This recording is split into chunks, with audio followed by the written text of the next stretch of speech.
RSSനെതിരെ രൂക്ഷ വിമർശനവുമായി ക്രൈസ്തവ മുഖപത്രമായ ദീപിക. ബ്രിട്ടീഷുകാരുടെ ഭിന്നിപ്പിക്കൽ യന്ത്രത്തിന് എണ്ണയിട്ട് കൊടുത്ത വർഗീയ പ്രസ്ഥാനമാണ് RSS. ദേശസ്നേഹികൾ സാമ്രാജ്യത്വത്തെ ആട്ടിപ്പായിച്ചതിനു ശേഷവും അതേ പണി തുടരുകയാണെന്നും ദീപികയിലെ ലേഖനം പറയുന്നു. നാൾവഴികൾ എന്ന പേരിൽ RSS മുഖപത്രമായ കേസരി കഴിഞ്ഞ ദിവസമാണ് ലേഖനം പ്രസിദ്ധീകരിച്ചത്. മിഷണറിമാർ സായുധ കലാപത്തിന് ആഹ്വാനം ചെയ്യുകയാണെന്നായിരുന്നു കേസരിയിലെ ലേഖനത്തിലെ പരാമർശം.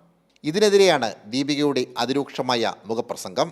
ക്രൈസ്തവരെ ചാരി ഭരണഘടനയെ വെട്ടേണ്ടെന്ന തലക്കെട്ടോടെയാണ് ലേഖനം തുടരുന്നത്. RSS ബ്രിട്ടീഷുകാരുടെ ഭിന്നിപ്പിക്കൽ യന്ത്രത്തിന് എണ്ണയിട്ട് കൊടുത്ത വർഗീയ പ്രസ്ഥാനമാണ്. ദേശസ്നേഹികൾ സാമ്രാജ്യത്വത്തെ ആട്ടിപ്പായിച്ചതിനു ശേഷവും അതേ പണി തുടരുകയാണ് RSS. കേരളത്തിൽ ക്രൈസ്തവരുടെ തൊഴിലേക്ക് കൈനീട്ടി നിൽക്കുകയാണ് BJP. മറുകൈ എവിടെയാണെന്ന് മനസ്സിലാക്കാത്തവർക്കും മനസ്സിലായില്ലെന്ന് നടിക്കുന്ന ഇടനിലക്കാർക്കും മതരാഷ്ട്ര മനുസ്മൃതി സ്വപ്നങ്ങൾ തുടരാമെന്നും ലേഖനം ഓർമ്മപ്പെടുത്തുന്നു. ഈ പരാമർശം BJPയോട് ഒളിഞ്ഞും തെളിഞ്ഞും കൂറുപുലർത്തുന്ന സഭാ നേതൃത്വത്തിലുള്ള ചിലർക്കുള്ള മുന്നറിയിപ്പായി വേണം വിലയിരുത്താൻ. മതപരിവർത്തന നിരോധന നിയമങ്ങൾ ചോദ്യം ചെയ്യപ്പെടണമെന്ന ഓർമ്മപ്പെടുത്തലോടെയാണ് ലേഖനം അവസാനിപ്പിക്കുന്നത്. ദീപിക പത്രത്തിലെ മുൻപേജിലെ വാർത്തയ്ക്ക് പിന്നാലെയാണ് മുഖപ്രസംഗത്തിലൂടെ RSSനെതിരെ ദീപികയുടെ അതിരൂക്ഷ വിമർശനം. ഇത് സഭയുടെ ഔദ്യോഗിക നിലപാടായി വേണം വിലയിരുത്താൻ.